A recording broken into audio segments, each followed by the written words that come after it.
Bonjour tout le monde. Bonjour à toutes et à tous. J'attends juste de vérifier si le son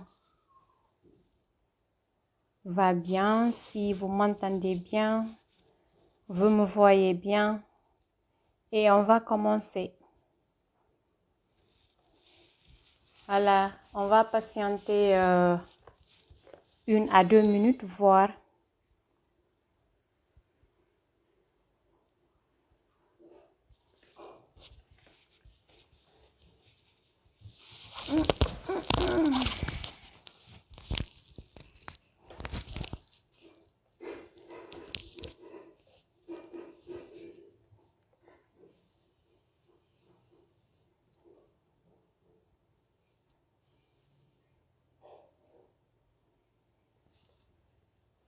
Oui, venez vite, on va commencer parce qu'aujourd'hui encore, on a des trucs très importants à nous dire.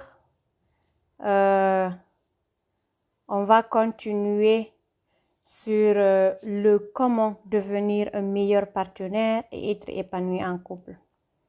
Bonjour mes chers amis et bienvenue à vous qui êtes là.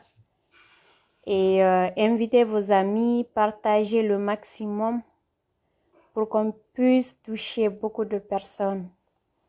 Bienvenue Monsieur Mamadou Dalaba et partagez le direct pour qu'on puisse avoir beaucoup de personnes et qu'on puisse vraiment être utile en ces personnes-là en partageant nos connaissances sur le couple, bien sûr. Bonjour à vous. Et là, on va attendre juste 1 minute pour voir si d'autres viendront par après. Et aujourd'hui, il y a des choses très intéressantes aussi, comme la semaine passée. Voilà, on va essayer de débattre. Bonjour Tcherno Mamadou Diallo, bienvenue à vous et bienvenue à bord. Partagez le direct et invitez vos amis. S'il vous plaît, faites-le pour toucher beaucoup de personnes, pour qu'on puisse vraiment aider le maximum de personnes possible, parce que c'est ça l'objectif. L'objectif de ces directs-là, vraiment, c'est le fait d'aider les gens qui, en premier lieu, ont des projets de mariage, que vous ayez des projets ou pas pour le moment, que vous soyez célibataire ou pas. Voilà, le but, c'est d'aider les personnes à mieux se préparer pour la vie conjugale. Et ceux qui sont déjà en couple, c'est de les aider vraiment à améliorer l'épanouissement, à vraiment instaurer l'épanouissement dans leur couple et aboutir au bonheur tant souhaité. Parce que le rêve de chaque personne dans son couple après le mariage, c'est de vivre le bonheur. Et ce bonheur-là se prépare. C'est comme lorsque vous voulez réussir dans la vie et vous voulez être vraiment stable financièrement. Et pour ça, vous travaillez presque toute votre vie. Il y a d'autres qui passent vraiment assez de temps à l'école pour préparer cette réussite. Je sais pas les appels là. Ok. Pour préparer cette réussite et vraiment, les gens passent assez de temps, beaucoup de temps à l'école. Il y a d'autres qui prennent le chemin du commerce pour la réussite de leur vie professionnelle ou pour acquérir beaucoup de richesses. Et là, vraiment, nous sommes là aussi pour aider les gens vraiment à préparer leur vie conjugale. Et vraiment, lorsque vous êtes en couple, améliorer vraiment le maximum possible cette vie conjugale. Donc, on va commencer. Je me présente encore, comme d'habitude, je suis Mariama Sireba. Je suis coach matrimonial, ingénieur du bonheur conjugal.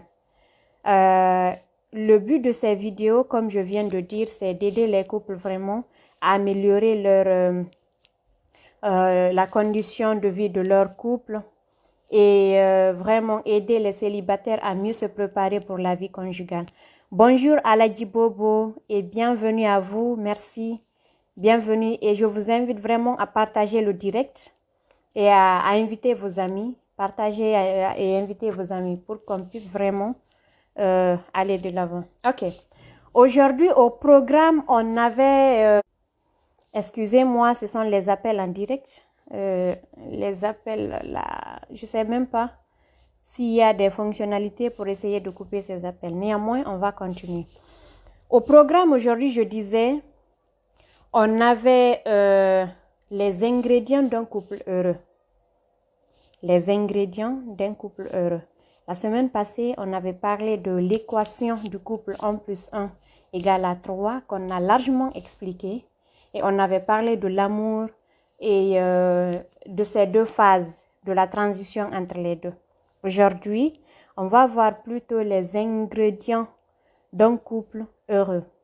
Et ces ingrédients-là sont vraiment très intéressants et très importants pour le couple, pour que le couple puisse s'épanouir. Alors, ces ingrédients on va dire, ils sont nombreux, mais aujourd'hui spécialement, on va prendre les 4 C du couple.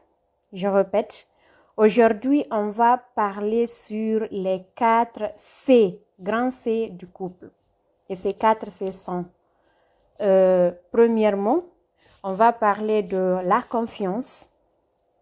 Deuxièmement, on va parler de la complémentarité. Troisièmement, on va parler de la complicité. Et quatrièmement, Inch'Allah, on va parler de la communication. Vous allez remarquer avec moi que ce sont des trucs vraiment très intéressants pour le couple. Premièrement, on parle de la confiance. La confiance, c'est quoi exactement? Quand on parle de confiance, c'est vraiment l'espérance ferme d'avoir l'assurance de se fier à une personne ou à une chose. C'est vraiment un sentiment de sécurité d'une personne qui se fie soit à elle-même ou à une autre personne. La confiance, c'est croire, c'est le fait de croire. En matière de couple, on va dire c'est le fait de croire, d'avoir la foi, de prendre toute sa croyance et mettre sur la personne aimée vraiment. C'est ça la confiance. Et la confiance dans le couple se présente dans combien de phases? Vraiment, dans le couple, c'est très intéressant d'avoir la confiance parce que on va dire c'est le pilier même. C'est le pilier du couple. La base peut être l'amour, mais ce qui va retenir, si vous prenez par exemple une maison, la maison, premièrement, on dit c'est la base. Si la base n'est pas bien assise, la maison ne va pas durer vraiment. Et lorsqu'une maison n'a pas de pilier pour soutenir, on va dire, le toit et le reste, cette maison aussi, à la longue, est appelée à être, je vais dire, à s'écrouler. C'est comme ça en amour. La confiance représente les piliers. C'est la confiance qui supporte tous les poids, on va dire, du couple. Lorsque l'on aime une personne, on a besoin de cette confiance-là. On a besoin de croire en cette personne, d'être l'exclusivité dans son cœur et être la seule personne à partager son corps. Il y a 2 phases dans ce sens-là. Être la seule personne aimée de cette personne. Quand il s'agit de madame, la femme a besoin d'avoir la confiance qu'elle représente la totalité, qu'elle est le centre d'intérêt de son mari et vice-versa. Le mari aussi a besoin d'être seul dans le cœur de sa femme, d'être l'unique dans le cœur de sa femme. Et en ce qui concerne le corps, personne, je dis bien personne dans le couple n'a envie de partager son mari avec une autre personne ou bien de partager sa femme avec une autre personne. Ce sont des trucs très intéressants dans le couple. Et au-delà de cela, du corps et du cœur, le couple a besoin vraiment d'avoir cette confiance quand on parle de l'honnêteté. Genre de dire la vérité, lorsqu'il s'agit, on va dire, d'agir et de parler, que l'action et la parole concordent. Chacun a besoin de cela. Pour instaurer la confiance dans le couple, il va falloir que l'on apprenne à ce que nos actions et nos paroles concordent. Par exemple, monsieur peut dire que je pars à un tel lieu, par exemple, je voyage à un tel lieu, et la femme au préalable croit que son mari part dans ce lieu-là. Mais qu'est-ce qu'il faut pour que cela perdure? Il va falloir que monsieur fasse exactement ce qu'il dit. Genre dire que je pars d'un point A à un point B alors que l'autre part d'un point A à un point C, ça va détruire la confiance. Ce sont des choses tellement, on va dire, tellement minimes que les gens ne remarquent pas. Par exemple, tu appelles ta femme et tu lui dis, tu es où? Et ta femme te répond, je suis chez mon ami, alors que elle est ailleurs. Elle est au marché, elle est ailleurs avec ses amis, genre, mais elle ne veut pas que tu cherches. Pourquoi? Parce qu'elle ne t'avait pas dit au préalable où elle allait. Tu peux déjà découvrir cette chose, tu peux déjà découvrir l'endroit exactement où elle se trouve et cela va frapper la confiance que tu avais à son égard. Vous voyez? Alors, cette confiance est très importante. Le fait de concorder les paroles et les faits, c'est très intéressant dans le couple. Genre, il y a une action aussi que font souvent les femmes qui est vraiment très déconseillée lorsqu'il s'agit de l'argent. Tu verras ici une femme qui part pour acheter des trucs et puis il demande à son mari l'argent. Elle sait au préalable combien coûte ce qu'elle veut acheter. Mais au lieu de dire le montant exact, la valeur exacte de ce qu'elle doit acheter, elle est là, elle augmente.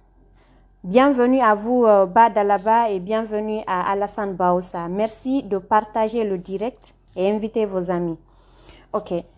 Elle augmente la valeur de la chose. Si, par exemple, ça coûtait 5 000 francs, elle surtaxe, elle dit que ça coûte à 10 000 francs. Imaginez que si monsieur part un jour acheter cette même chose et puis il découvre que madame avait surfacturé. Quelle est l'idée que lui, il va avoir vis-à-vis de sa femme? Et il y a un truc aussi, une chose très intéressante que les femmes doivent noter. Je vous invite vraiment à inviter beaucoup de femmes à écouter, je vais dire même si c'est cette partie, parce que c'est très intéressant. Instaurer un climat de confiance dans le couple, c'est très intéressant. Déjà, au préalable, les gens se font confiance. Mais ce sont ces petites choses-là qui font que la confiance disparaisse. Alors, premièrement, invitez les femmes, invitez beaucoup de femmes à écouter ce direct-là, parce que ça va leur servir beaucoup. Je disais que lorsque vous lavez les habits de vos époux, mes chères dames, lorsque vous lavez ces habits et vous découvrez de l'argent dans les poches de monsieur, des fois monsieur oublie de les enlever l'argent. Des fois il fait exprès de laisser cet argent-là pour vérifier quel est le degré de l'honnêteté que vous avez. Voyez-vous, là, il laisse l'argent dans ses poches. Bonjour, monsieur Abdoulaye Gallé, et bienvenue à vous. Invitez vos amis, s'il vous plaît, et partagez le direct. Ok. Là, lorsque monsieur est conscient qu'il a laissé l'argent dans ses poches, là, il s'attend à ce que vous lui rendiez l'argent. Et si vous ne le faites pas, il va savoir par là que madame n'est pas digne de confiance vis-à-vis de l'argent. Et dans nos langues, on dit que celui qui vole un œuf volera un bœuf. Alors c'est ça. Mesdames, lorsque vous trouvez cet argent-là dans les poches de vos maris, même si vous n'avez pas l'intention de les rendre, ayez juste la simple volonté de les appeler si vous voulez. Appelez-leur et dites-leur que j'ai trouvé telle somme dans ta poche et j'ai envie de prendre cette somme-là. Ou bien quand ils reviennent à la maison, vous pouvez prendre l'argent et vous lui donner. Des fois, quand vous rendez l'argent là, ils vont me dire de reprendre l'argent là parce que c'est que ça les plaît, ils sont vraiment très heureux de voir que leur femme est digne de confiance. Des fois, par exemple, ils peuvent laisser l'argent comme ça sur la table. Et sans même oublier, c'est pour vérifier quel est le degré de l'honnêteté que vous avez, mesdames. Alors, instaurez un climat de confiance entre vous et vos époux. Et évitez les mensonges. Vraiment, dans le couple, évitez le maximum les mensonges. Parce que quand tu mens à quelqu'un, cette personne aura du mal à te croire davantage. Cette personne aura du mal à avoir confiance en toi. Il y a de gros projets en jeu. Vous êtes appelés à vivre ensemble. Et ce climat de confiance est là pour soutenir le toit de vos couples. Cette confiance est là pour soutenir le poids de vos couples. Messieurs, mesdames, instaurez ce climat de confiance. Alors ça, c'est le premier C. On va passer au second. Le deuxième C du couple, on avait dit au préalable qu'on va parler des 4 C du couple. Et maintenant, le deuxième C, c'est quoi? Le deuxième C, on va dire, c'est la complémentarité. Et dans le couple, c'est très intéressant. Déjà là, c'est l'essence même du couple. On va dire, on cherche une autre personne pour nous compléter parce qu'on sent qu'il y a des trous qu'il va falloir qu'on bouge. Ces trous-là, nous, simplement, quelle que soit notre capacité, quelle que soit notre, on va dire, nos qualités, quelle que soit notre personnalité, c'est à une autre personne de les combler. Parce que nous ne sommes pas complets. Nous avons besoin de cette personne-là. Madame a besoin de son mari et monsieur de sa femme, vice-versa. C'est un exemple lorsque vous prenez la fabrication de briques. Il y a du sable, il y a du gravier, il y a du ciment, de l'eau, etc. Prenez simplement du ciment pour fabriquer les briques. Ou bien simplement le sable ou le gravier. Imaginez-vous ce que ça donne. C'est l'ensemble de beaucoup d'éléments qui donne là l'élément solide qui est là, qui va durer. Alors l'élément solide là, c'est cet élément dont on a parlé l'autre semaine là, la troisième composante de cette somme 1 plus 1 égale à 3. La troisième composante qui est le couple. C'est ce couple-là qui est cette complémentarité. Alors il faut apprendre à être complémentaire. Être complémentaire, c'est de savoir accepter l'autre pour qu'il nous aide à être meilleurs. Pour que cette personne nous aide à être meilleurs. Imaginez-vous, est-ce qu'une seule personne, un homme ou une femme, simplement, peuvent fonder une famille? La question se pose, est-ce que c'est possible? Non, vraiment. Un seul homme, une seule femme, jamais de la vie ne peuvent fonder une famille. C'est la complémentarité entre les deux qui peuvent fonder cette famille. Et c'est la complémentarité, l'entente entre les deux qui font que cette famille se soude, qui font que cette famille perdure, qui font que cette famille ait de grandes valeurs, qui font que les enfants qui naîtront dans cette famille puissent être des exemples. Vous voyez? Alors le couple a besoin de cette complémentarité. Complémenter quelqu'un, ce n'est pas le fait de, c'est simplement d'être là. C'est le fait d'apporter ce que l'autre a besoin de toi. En tant qu'homme, la femme a besoin de ta vérité, de la sécurité que tu peux lui procurer. En tant que femme, ton homme a besoin de ton soutien, de ton attention. Voyez-vous, chacun a besoin de quelque chose chez l'autre. Genre, les gens qui disent qu'il faut laisser les hommes, ne faut pas prendre ta vie et donner à un homme, ou bien les hommes qui disent que la femme c'est comme ça, hey, chacun de nous se bat pour l'autre, sans même le savoir. Chacun de nous se bat pour l'autre. La femme fait tout pour se battre pour son homme. Et l'homme vice-versa. Imaginez-vous, mais pourquoi est-ce que les hommes sortent tôt le matin pour partir travailler et ramener de l'argent à la maison? Parce qu'il y a une femme, il y a une famille. C'est avant la femme et la famille est là. Pourquoi les femmes se tuent à être belles, à se rendre belles? Ce n'est pas pour les hommes. Alors, arrêtons ces discours-là et soyons conscients que nous avons besoin l'un de l'autre. Chacun a besoin de l'autre pour se compléter. Alors là, c'est le deuxième C du couple, la complémentarité. Je ne sais pas si ça va. Vous m'entendez? Ça va jusque-là? Il y a des questions? Et n'hésitez pas de poser vos questions en direct et même si vous voulez en privé. Et si vous avez des difficultés au sein de vos couples, n'hésitez pas de me contacter.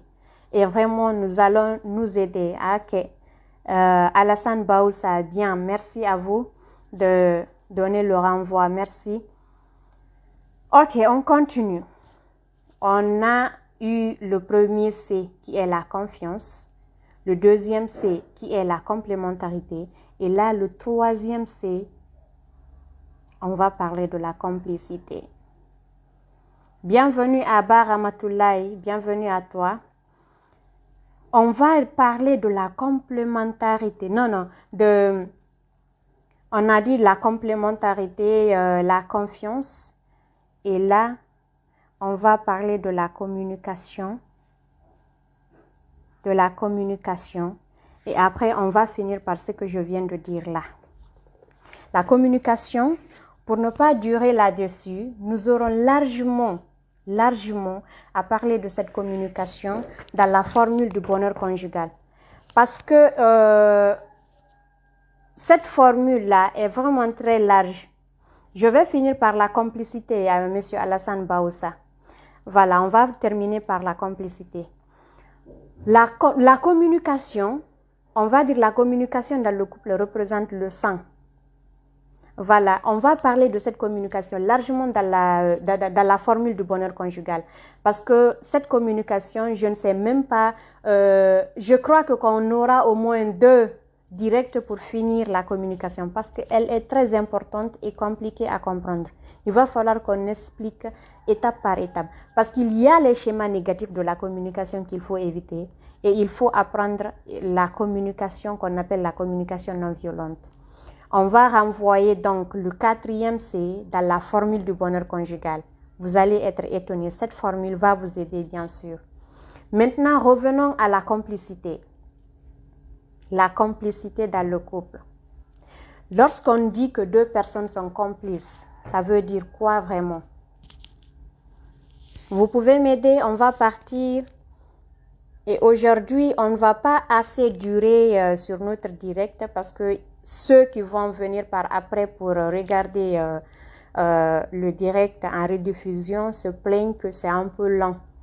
Genre, on va essayer de minimiser un peu le temps. La complicité, c'est quoi exactement?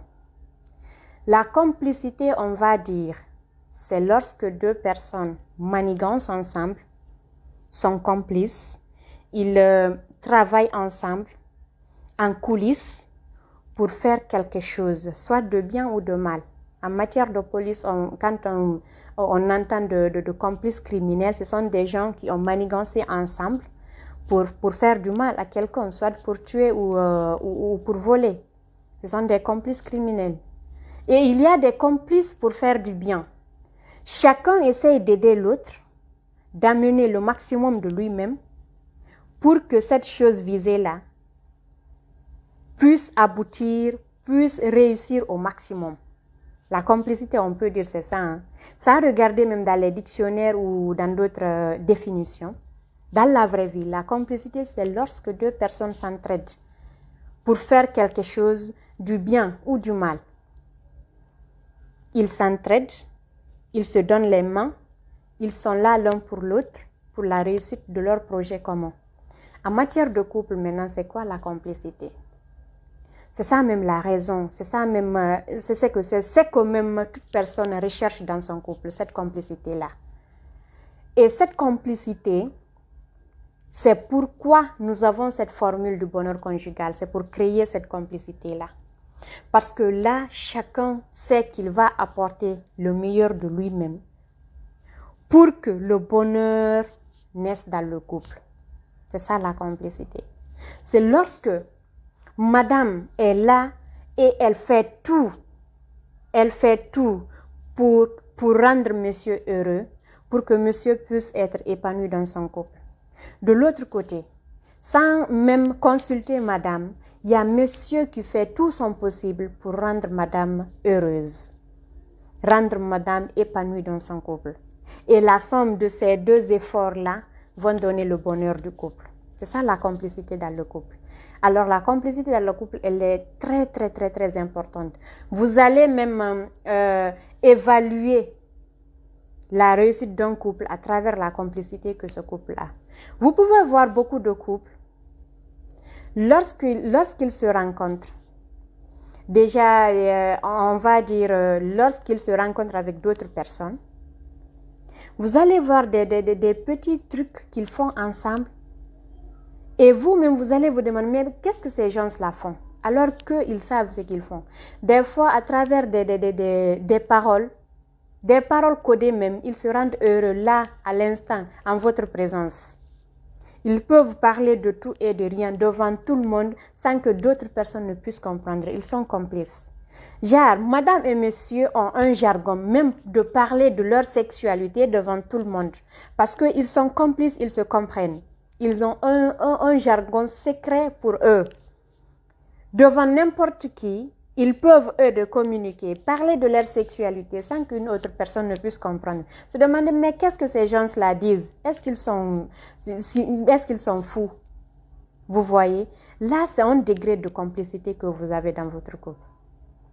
Vous verrez que dans un couple, lorsque d'autres personnes essayent d'accuser madame ou monsieur d'une chose, sans même le savoir, sans même comprendre ce qui se passe, l'autre, madame ou monsieur, prend la défense de sa femme ou de son mari. Essaye de trouver pourquoi est-ce que sa femme ou son mari a fait de telle ou de telle chose. La complicité dans le couple, c'est lorsque madame aussi ou monsieur voit son mari ou sa femme agir et se dire que est-ce qu'il est conscient de ce qu'il fait. Peut-être qu'il s'est trompé. Avant même que cette personne-là, que toi-même, tu vois ta femme ou ton mari agir de cette sorte, tu te poses d'abord des questions. Est-ce que lui, il est conscient de ce qu'il fait? Avant même que tu ne lui poses la question de ce qui se passe, tu ne tires pas des conclusions hâtives. La complicité, parce que tu sais au préalable, cette personne n'a pas l'habitude de te faire du mal. Tu sais que cette personne a l'habitude de faire tout pour te rendre heureuse. Alors le fait que cette personne agisse ainsi, tu vas te poser des questions d'abord. Et par après, tu vas lui poser des questions pour comprendre. Et puis de cette manière, tu pourras comprendre ce qui se passe. Je ne sais pas si jusque-là, ça se comprend. Je ne sais pas si vous avez compris ou s'il y a des questions.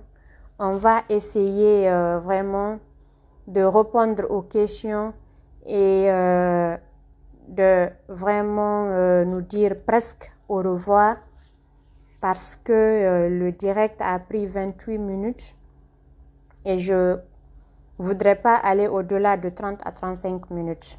S'il y a des questions, posez les questions et on va continuer. Posez les questions, on va les répondre. Posez vos inquiétudes s'il y en a, si vous avez le courage de le faire en direct. Sinon, posez les questions si vous voulez dans le Messenger, si vous voulez, vous posez vos questions sur WhatsApp. Voilà. Monsieur Baoussa, il n'y a pas de questions. Mamadou Dalabasso, il n'y a pas de questions. Est-ce que les 4 C sont comprises, sauf la communication, parce qu'elle n'est pas expliquée ici.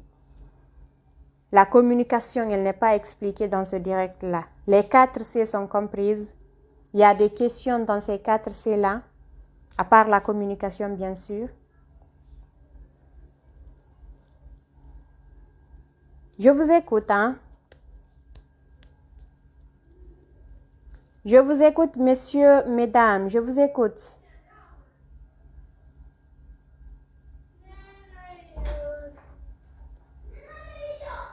Oui, c'est compris. Bonjour, madame. Oui. Bonjour à vous. Je vois que presque vous êtes en retard, mais vous allez revoir la rediffusion.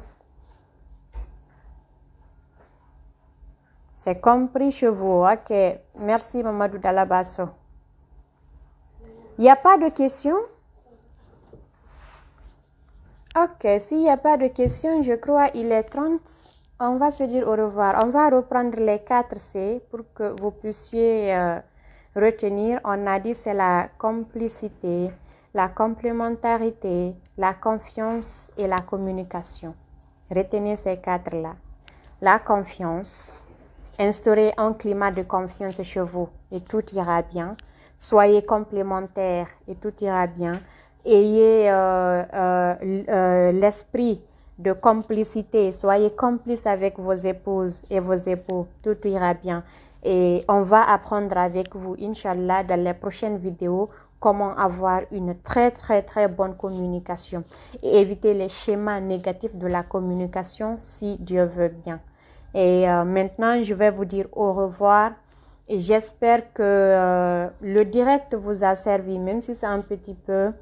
Et j'espère que vous allez être très nombreux la prochaine fois. Ok, là-bas, les 4 C sont comprises, il n'y a pas de problème. Il va falloir appliquer. Bonjour Boubacar Sidi. Diallo Boubacar Sidi Biro.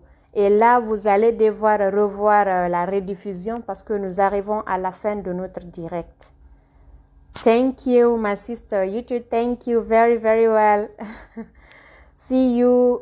Je vous dis au revoir et à la semaine prochaine. La semaine prochaine, Inch'Allah, je vous dis qu'on va commencer la formule du bonheur conjugal.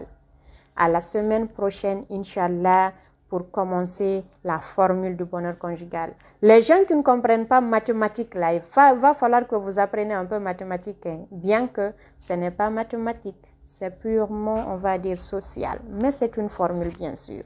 Merci et portez-vous bien.